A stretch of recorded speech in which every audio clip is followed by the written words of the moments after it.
What's up, Elite Army? This is your kinda well, kinda toxic host, Sarah Rittendale, bringing you another episode of Wellish. Hey Elite, welcome back. Happy Monday. I'm really excited about this week's episode, and I'm a little apprehensive about this week's episode.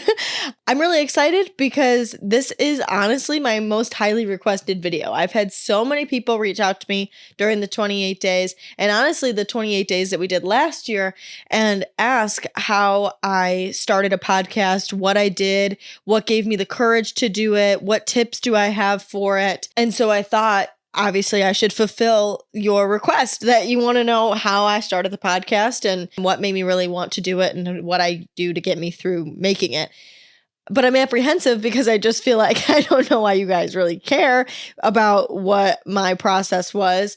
But I know that I used to always look up stuff like this or listen to stuff like this. Not necessarily about the podcast. I did look it up a little bit about the podcast, but more so like anything else in my life that I wanted to do or I wanted to turn into, or just for validation that I am the type of person that could achieve something. I would look for similarities between me and another person that had done something. So really, I'm being a little hypocritical by thinking that it's not something that would be interesting to hear about, because obviously you guys are asking me to talk about it. And I used to fucking listen to shit like this all the time and felt so validated and felt like I had clearer direction on how I got to the point that I want to get. But I also feel I didn't always have the most clear direction on how to do it. So my goal today is to tell you the story of how I wanted to start my podcast and then how I did start it. So I'm going to tell you my whole story from the very, very beginning to the publishing of my first episode. But I also would really like to share with you things that I actually did. So like the websites that I used, the equipment I bought, where I bought it, the publishing platform that I use. So giving you guys clear direction on how to actually go about doing it. And then tips for the ways that you might feel when you're going about this new process. Let that be directly starting a podcast or anything similar, or just honestly anything new in general. I want you to be able to use some of the things that I talked about, how I felt and ways that I coped with it to your benefit as well. So without further ado, this is the story of how I started Wellish. Like I said, I'm starting at the very beginning. I went to college for digital media journalism. I originally went for English education. I knew I always wanted to do something with reading and writing because that's just always who I was as a kid from a very early age, was reading and writing oriented. And I actually had entertained the idea of journalism in the past. I was, you guys remember when you were in school and they had like the morning announcements on video and it was like the kids that sat and did morning announcements. That was me. I did that and I was the weather girl for that. So that was one thing. I didn't do that in high school though, because if I'm being completely transparent, I thought it was kind of lame and I was more concerned with my image than what I actually like would have done for my future. But so I considered it in high school, but then just like let my ego get the best of me and didn't do it. But then when I went to college, I went in originally, like I said, for English education, ended up switching to digital media journalism. And I was nervous about that because I felt it was too specific and that it might be hard for me to find a job in the future if I ever changed my mind, but it was what I really wanted to do. And at this point, I'm really grateful that I went with digital media journalism compared to just straight up journalism, because it really gave me the education that I needed for today's day and age, today's world, to be able to publish media digitally compared to written journalism, like most of the journalism classes are. But while I was going through my journalism education, I was a part of different organizations like the newspaper. I wrote for a magazine. I did highlights for my D1 sports teams. And I learned that I didn't love sports because I'm a girly that likes to get a hot dog and a beer and have a cute hat on and go see the game. But I'm not somebody that's like recording all the fucking stats and needing to do all of that. So that wasn't very interesting to me. And I didn't love news because news was so straightforward and unbiased, and you're not allowed to have any of your personality in your work. It's just straight like, this is what happened at this place at this time, and this is what's going on now. And that was boring to me. And then I did a little bit of campus life, like talking about what is going on in the community, what was going on at the school. And that was cool, but it was still very unbiased and not very entertaining. And it was very surface level for me. And as I've said to you guys several times, I just don't like surface level shit. So I ended up writing for a magazine that I had on campus called Uprising. And then I became the publications director for the magazine and then editor-in-chief of the magazine eventually. As a publications director, I oversaw all of the writers in the magazine. And while I was still a writer, I had founded a series of articles. And I believe I told you guys about this last week. It was called Speak Up. And it was my first real encounter with wanting to write about self-improvement or publish about self-improvement. Now, I had always been into self-improvement in the past. My mom was really into self-help books, and she really passed that on to my sister and I, making us interested in it. So I had been reading those kinds of books since high school, and I enjoyed it, but I hadn't made the connection yet that it was self-improvement that I really liked to focus on, even when I was writing about it for the magazine. So as I was working on this project, I was entering my second semester of my senior year of college. And a professor that I had and I worked with on a lot of things, had for a lot of classes, reached out to me and thought that I would be a really good fit for an independent study that she wanted to do.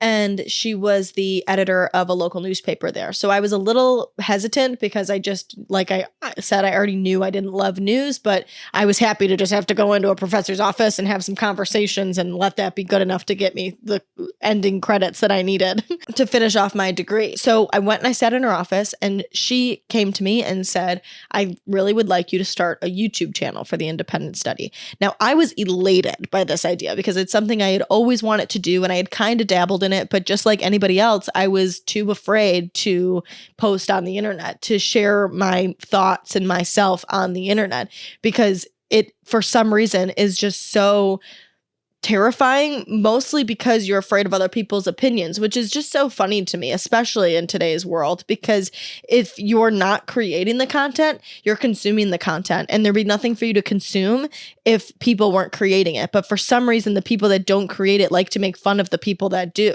And it's just so weird that that's what we do. It's like, it gives me the same vibe as like actors and musicians wanting to become something, and people are like, oh, like, you'll never take off, you'll never go anywhere. Have we learned by now that that's just pointless and not necessary to be rude to somebody for doing what they want to do, for living their own life, for expressing their creativity in a way that works for them? We wouldn't do it if we didn't want to do it. No one's fucking twisting our arm to get this done. It's something we genuinely find enjoyment in. And it just so happens that this sort of creativity and this sort of passion project is something that you share out in the world.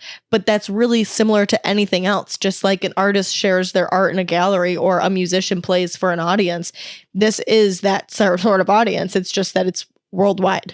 So it felt really good to have that as a backbone to lean on when I started to feel afraid that people would make fun of me for having a YouTube channel. I was able to say, oh, well, it's for my independent study. Oh, well, it was my professor's idea. Oh, well, she's that one that wants me to do it. So it gave me enough to have that support to lean on. So we sat down and started storyboarding some ideas for what I would do, and we ended up coming up with success stories. So I went around the community and talked to different people about their successes. I interviewed a woman who started her own clothing boutique. I interviewed a woman who started her own travel writing business. I interviewed a woman that opened a veterinary clinic. But then I thought it would be a really good idea to start talking to people with smaller successes, because I really enjoyed celebrating these wins. Again, empowering the people that I was featuring in the stories while empowering the listeners or the watchers to do something of their own, to see that it's possible to make this happen. And I wanted people to be able to celebrate small wins too. So I started talking to my peers about being able to overcome anxiety and depression, overcome being cheated on, being a first generation American student. And it was really great to hear these people tell their story and to hear the things that they had gone through and the ways that we're all not alone, and things that people have to go through, even if it's not the same exact situation, that people can resonate with things that they are saying to make them feel better about their own personal situation. And that was my second experience of really enjoying something that has to do with personal development and celebrating wins and celebrating things that we're doing well. And the thing that I thought was really cool about this was that they were all just everyday people. It's not like I was talking to people that had amassed a huge fortune or that had amassed a huge amount of fame. That these were everyday people that felt really good and really accomplished and loved to share their success of something that they did in their life to make them feel proud and to make them live in alignment with their best self and to live in alignment with the life that they were really proud to live. And so it was so refreshing to hear it from just everyday people. It made it feel really real life. And it doesn't mean that you have to have a fuck ton of money or be super famous to actually be able to consider things a win, that you as an everyday person could consider things a win. And that's what these videos showcased. But then I graduated, and when I graduated, the videos fizzled. I was going through a lot at the time mentally, and so I felt it was hard for me to be able to empower other people when I couldn't even pull my goddamn self off the floor. And so as I progressively was not posting anything on the internet, that fear came back, because you get used to posting and it becomes more normal and you see that it's not the end of the world. But then just like anything else, it's like you lose that habit when you stop doing something. And so that fear came back, and I felt lost because I felt now I had to come up with my own content ideas. I didn't have my professor to lean on anymore, and I didn't really know what to do. So a lot of my content lost the value that it used to hold, because I felt it was easier to just share my vacation, knowing good and well that nobody would watch it, or knowing that it wasn't me showing what was inside my head or inside my heart. I was just trying to be the most aesthetic thing, or trying to do what I thought I saw on the internet all of the time. And it wasn't something very deep. So it wasn't something that would really hurt me if I was made fun of, or if people rejected me, that I would be okay with that, because I didn't give too much of myself into a project to then get rejected. So I did that for a little while until I wasn't getting enough out of it, and I really wanted to show value. My mental was getting better, and so I started a personal training business called ST Training. And I did that for about 2 years, and I really liked it for what it taught me, but I knew in my core that I was never like this big fitness girly. I liked fitness, I liked working out, but what I really liked was content creation. I didn't really give a shit about the fitness stuff. I did, and I told myself that I did. I went and I did the certification classes, and I tried to learn how to grow my online business and do all of these things. But if I'm being real, at the end of the day, I had no interest in the fitness. I had 100% interest in the content creation and the videos that I could create from fitness. And I realized that it was something easy that I didn't have to think about what my content was. I just knew that I had to show workouts, that I could show grocery hauls, that I could show the clothes that I was wearing, and it was easy. The content made itself for me. I didn't have to do any of the heavy lifting or come up with the work. And if I really break it down and think about it, I was using ST Training as a mask for being afraid to post on the internet, because I wasn't posting something that was actually something I was passionate about or truly loved. It was okay if people rejected me, if people didn't like it, if people thought I gave bad advice, because I didn't know if I believed in my advice, if I'm being honest with you. I felt it was okay because I already knew that it wasn't what I was meant for. I already knew that it wasn't my calling. And so it was easy to post on the internet because I was less afraid of what people might think of me, because it wasn't me. I wasn't showing up as myself. It wasn't me being my true authentic self. And when you show up as your true authentic self on the internet, that's terrifying. That's when it's terrifying. But you can post all of the aesthetic things that 100,000 people have done 100,000 times, because it's unoriginal. But when you post your true, authentic, original self out there, that's when it gets scary. So it was the stepping stone that I needed in order to get comfortable posting on the internet. And I honestly would recommend it. Yes, it is not you being your authentic self, but if you're trying to start getting yourself to post, I think it really helped me be able to do that. It helped me learn what to do. It helped me figure out how to create content without having to fully give myself to the internet and be rejected. Maybe it was a waste of time.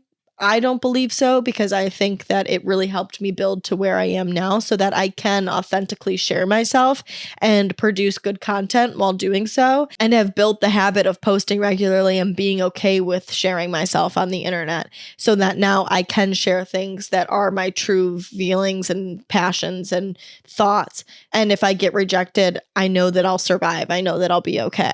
So I had taken an online course to learn how to grow my training business into something that could be my full income. And I was coming to the end of that.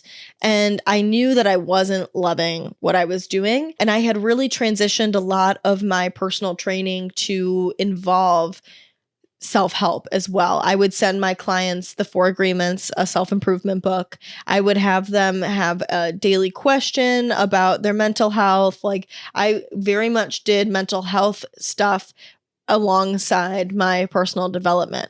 And that was my business model. And I really liked it, but it was because I really liked the self-improvement. I started taking walks at work and was listening to Anything Goes by Emma Chamberlain. I was listening to Sophia with an F with Sophia Franklin.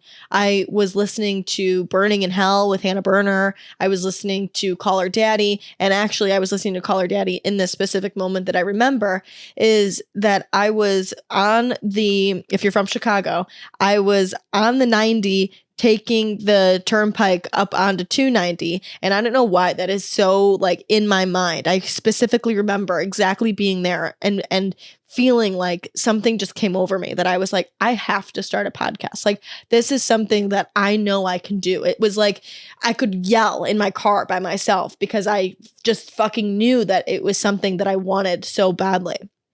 And I think that I had the motivation to do it because I had spent the last 2 months alone. My boyfriend was already living in North Carolina, and having that time alone was really motivating for me. And I think that that's because you don't have the comfortability of somebody else in your life to lean on. I didn't have a ton of friends, and I didn't have him. And I felt because I didn't have other people filling my time, I was able to create something that didn't involve other people, that I didn't need anybody else to have something to do. I had this to do that I could do completely on my own. I interviewed Serena Batista early on in Wellish. If you remember her episode, we talked about fear of failure. And she is somebody who's religious, and she talked about having her calling said to her by God. And I remember hearing her say that, and having heard people say that several times throughout my life, that God has this calling to them. It's like he's speaking to them. And I always thought, what are you fucking talking about? Like, nobody's talking to you. But it's that voice in your head that you get an idea that just isn't yours, that something pops into your head and it is your idea, but it is like somebody's saying it to you. You don't know where it came from. It was just like, I have to do this. Like, this feeling washed over me of like, I'm completely capable of this. This will make me feel full. This makes me excited. This makes me feel passionate. This makes me feel motivated. And so this feeling like washed over me, and I couldn't ignore it. I was super excited about it. So I finished my drive. I got to work and I started Googling what to do. So I got a couple microphones off of Amazon. I think these mics were like $60 maybe for both of them. And they came with their own little stand. I created an RSS.com account. That is the site that I use to publish all of my episodes, and it sends it to all listening platforms except for YouTube. And then now it does send it to YouTube, but obviously there's no video. It's just like an audio. And that website, it costs like $12 a month, something like that. And then I kept reading everywhere that GarageBand was the best place to record. And I had my laptop from college that had GarageBand on it. So I basically did this not for free because I had to buy the mics and the membership for RSS, but everything else, like that's all I had to pay for. And to me, it was an investment in myself and it was worth it. Then I had to come up with a title for this. I knew I wanted to do something in self-improvement, and I knew I wanted that to be something that still brought reality into self-improvement, that it didn't paint this image of perfection like all I had ever consumed in self-improvement. No matter the type of self-improvement I consumed, whether that was Andy Frisella or Eckhart Tolle, it was always this image of perfection. And I didn't love that. I love both of their messages, even though they're very fucking different message senders. I loved both of them, but I just didn't feel like I was ever going to get to this place of perfection. And that's because you're not. And I wanted to create something that had a little bit of a chaotic vibe while still being self-improvement. So I started really narrowing down what my why was. And I knew that in my own self-improvement journey, I never felt that I could be good enough. I never felt like I could reach the place that I was always listening to and reading about, that there was always toxic things that I still thought and did, or things that I would get caught up in, old habits that would creep back in. And even though I was getting better and not doing them as much, there always was remnants of them in some areas, or new triggers would come up, or new things would happen that would cause me to have these toxic responses.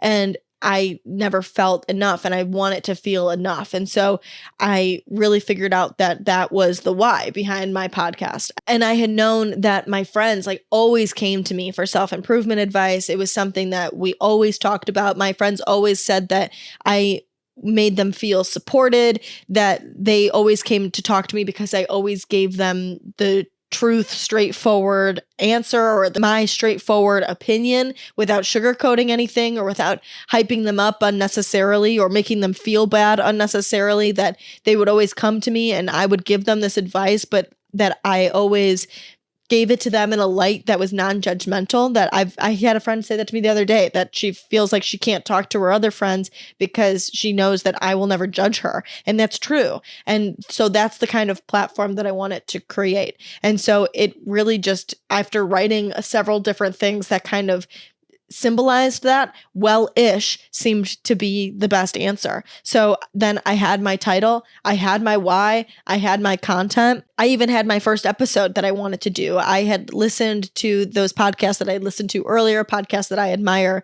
and created a template for my first episode based off of their pilot episodes. And so I felt really prepared even for that. But then the scariest fucking thing was just around the corner. I knew that if I published this podcast that I was going to have to promote it. There would be no point in putting all of this effort into creating this project and not promoting it. And I entertained that idea, honestly. I thought, I could just put it on the listening platforms and I don't have to tell a fucking soul, that I could just put it out there and nobody has to know. But I knew that that's not what I wanted. I knew that I wanted to actually share this message because I knew that it was something that I always needed, and I wanted to provide that to people that felt the same way. I knew I couldn't be alone. I knew that there had to have been more people out in the world that were trying to self-improve but never felt good enough. And so I wanted people to hear it. Obviously, I wanted to put my project on display. I wanted people to see the hard work that I was putting into this, and I wanted people to be able to benefit from what I was sharing, especially because, like I said, I talk to people in my life all the time about this and always felt that they expressed to me that they benefited from me. So why could I not share this with more people? But that meant publishing on social media. And that meant publishing on social media differently than I had in the past ever.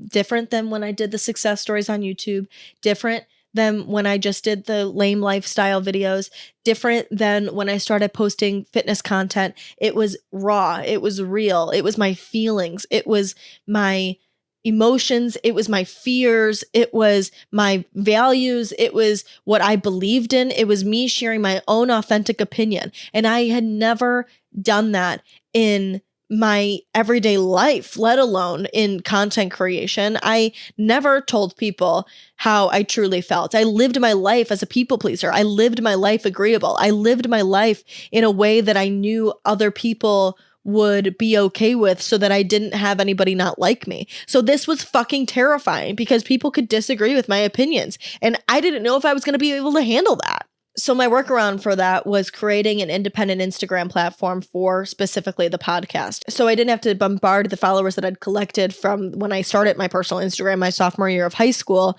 into this new person that I wanted to become, into my new project that I was creating, because that was terrifying too. People judging me that actually knew me and that knew a version of me that was definitely not self-improved and was definitely not the same person that I am now. And have them be able to be like, you see what Sarah Rittendale's doing? Because I know that that's what people do. I mean, I've done it. I've done it with my friends, looking at people that we went to high school with and commenting on what they're doing with their lives. So I know that's a thing. And so that terrified me to be one of those people. I didn't want anybody to have any opinion of me. So I created a Instagram specifically for Wellish because I thought that if anybody wanted to listen to it, anybody wanted to be a part of it, they would follow it. And if they didn't, then they wouldn't follow it. And then I would be safe there because I would know that people were following because they actually wanted to hear the content. And honestly, that's the advice that I would give if you're wanting to post on social media in general and you are too crippled by the fear of posting to people that you've collected from your entire time that you've been on Instagram, people from high school, people from middle school, people from college, people from jobs. Like if you're too afraid of doing that, create a new Instagram. You can still have your personal one, just add a different account and create something new. I've heard people say that that really helps with engagement and with having your videos pushed online and pictures pushed online is to start fresh.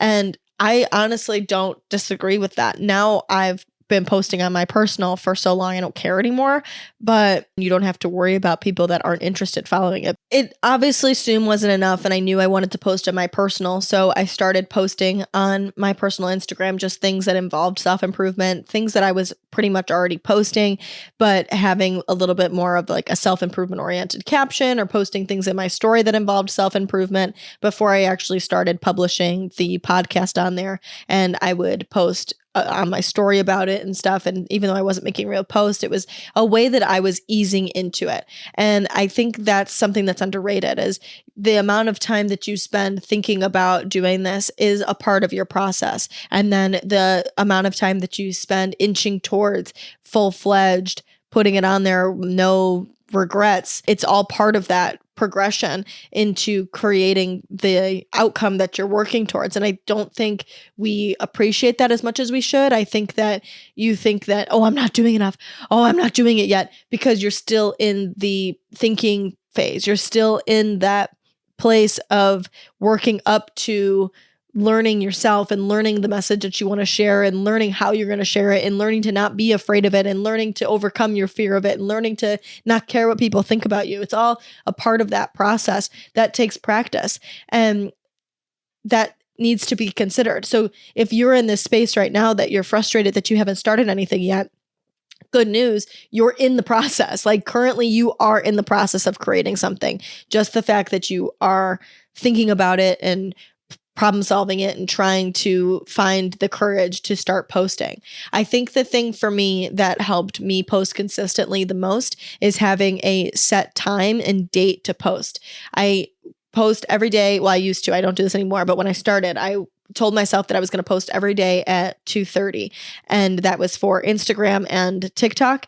And then the podcast was being published every Monday at midnight. And having that set deadline was enough motivation for me to be able to make sure that I got my shit done by that deadline. Because if I didn't, I felt disappointed and I felt like I wasn't following through with what I told myself that I was going to do. So having that deadline and setting that in stone really allowed me to get there. And then once I was there, just consistently posting every single day, it became less scary. It became normal. It became okay, because I realized that the catastrophic shit that I pictured in my head didn't happen. I was okay. People weren't judging me. People weren't fucking messaging me, telling me that I was an idiot. People weren't commenting on my stuff saying that I sucked. Honestly, people weren't doing anything at all. I wasn't getting any likes or any comments or any follows, anything like that. And that was more detrimental to me than people being assholes to me and making me feel bad about it, is that nobody was interacting. But that was, better to me and okay with me than the fear of people being horrible to me coming true. And the more that I posted, the more that I realized that it was fine and nothing happened and I was okay. And that's really the thing. It's going to be uncomfortable at first. It's going to be scary. You're not going to enjoy it. You're going to feel bad, but you are going to keep doing it because you are determined to do it. You're not going to allow your emotions to take over your logic mind, and you're going to keep posting until, I swear to God, it's a couple days, maybe a week, that you realize that it's really not that big of a deal and you've posted every day and nothing bad has happened and now it seems more normal. Then for me, I wanted to incorporate journalism back into my podcast, and it was important for me to start interviewing guests. It also really was a tactic for me to feel less afraid of posting it on social media, because I felt if I created something that I was proud to show off and it wasn't just me talking into a microphone, that I would be more inclined to share it with my peers. And that really is what pushed me to start sharing things on my personal account, because it was like, look, this is what I'm doing. I'm talking to really cool people. I'm talking to professors. I'm talking to experts. I'm talking to TED Talk speakers. I'm talking to all of these different kinds of people. And it really allowed me to feel proud of what I was creating. So I found these people on podcastguests.com. It's completely a free service. You promote your podcast on there, explain the type of guest that you want to talk to, and they create a questionnaire for you. You don't do any of that. They just share it with you. The Google spreadsheet of all of the people that apply to be on the show, and that bitch filled the fuck up. I had hundreds of people reaching out to me wanting to be on the show, and I essentially just select from that list each week who I want to be on the show. It was super simple, and it was a great way for me to get out of my comfort zone of posting and sharing my ideas, because I was able to share somebody else's ideas and then become less afraid of posting my own as the podcast progressed. And before I knew it, I was getting the exact result that I wanted. I was getting engagement, positive engagement. I was getting people to follow along with me that really enjoyed what I was putting out there, that really resonated with what I was putting out there. And it felt really good to be able to help and empower people with my message. But honestly, it really helped me to feel less alone too. It made me feel like I had friends out there that really resonated with what I was saying, so that I wasn't the only one that felt this way. And that is really at its core one of the most true things, is the way I still get afraid. I still get afraid to post certain things. I mean, last week I fucking posted my cringiest regrets. Do you think I was just like, yeah, see ya, that was so fun to share, no problem at all? No, I fucking finished recording that and was like, was that a good idea? I don't know, we'll see. And I actually ended up deleting my fucking video footage, and I was like, oh, it's a sign, I shouldn't share it. But was like, no, I fucking loved that episode, I'm sharing it. I don't care, I'm gonna share it. And I think this too, like if I post something on social media, I post a talking video of me, something like that, I think in my head, like, was that dumb? Did I sound dumb? What if people don't agree with me? What if people reject me? What if that's too out of pocket? Who do I think I am? Like, why would anybody want to listen to me? I have all of these thoughts still, but I'm able to work through them, and I'm able to talk to myself in a way that I get motivated again, and that I get empowered again, and that I don't resonate with those things, that I know that that's just my scared brain trying to protect me from getting hurt, and that I'm going to be okay, because I've proven to myself time and time and time again that I'm okay. I'm better because of the podcast. And I really try to help people with my message. And if I help just one person, even if that one person is myself, I'm proud of that. I feel good about that. And I remind myself that it's what I'm passionate about, and that it makes me happy, and that it's something that I find really entertaining, and it's my hobby. It's something that I do for fun. It's something that I can do without anybody else. I don't need to lean on anybody else or count on anybody else to get it done. I can count on myself, and I can have something to occupy my time outside of work and my boyfriend and hanging out with friends, that it's something that I could lean on and be passionate about and have a project to pour myself into. And I remind myself that no one is twisting my arm and making me do this. If I want to stop, I can stop. And when I say that to myself, even for a moment, I'm like, well, I don't want to stop. So that's proof enough. Nobody's forcing you to have to post on social media. And if you feel forced by society, check yourself. That isn't enough of a reason to start posting. You are good enough without posting on social media. It doesn't determine your worthiness or how aesthetic your life is or how wonderful your life is because you're not sharing things on the internet like some people are. But if content creation is something you're truly passionate about, you're going to be passionate enough about it to just do it anyways and not care what other people think and be able to show up as the best version of yourself, because the best version of yourself is somebody that partakes in content creation. It's a way for you to express your creativity. Because at the end of the day, even if nothing comes from it, even if you don't amass this huge following, even if you don't make money off of the internet, it's a time capsule for yourself to see the ways that you've progressed, no matter what type of content you want to create. I always will have the ability to look back on my episodes and see how my mindset has progressed over time. And to me, that is so worth it to continue. It is something that I can share with my kids if I wanted to, that they can see and listen. If my mom had something of her talking from when she was 25, I would fucking listen to the shit out of that. Like, that would be so cool to me. So I have a time capsule that I will always be able to utilize forever now. That again is another reason that's enough for me. The documentation of it, fucking YouTube videos, like having videos of my boyfriend and I, if my boyfriend and I do get married and have kids, whether it's him or if it's anybody that I was, going to end up with, that I would be able to take videos of us hanging out, interacting in our 20s and be able to look back on that when we're old, or be able to show other people in our family that when we're old. Like, that idea to me is just so fucking cool. So it's enough for me to continue and put other people's opinions aside, but I have enough reason for my own personal fulfillment that have nothing to do with money or following that drive me to do this. I want to acknowledge that this is the story of my journey, and nobody's journey is going to be exactly the same. You don't have to go to school and get a degree here, and you don't have to start another thing before you get into the podcast. And I used to think that, like, I would try to follow people exactly as they did it. This is just how I did it. People have done this from several different backgrounds, several different paths, and they all end up at the same place. Like, look at actors. Actors can be Nepo babies. Actors can come from jack shit nothing, and they still end up being Academy Award winning actors. People have different paths. You have to find your path. I think the most important thing is knowing your why and having more of a reason to feel fulfilled than just gaining a following or getting some money.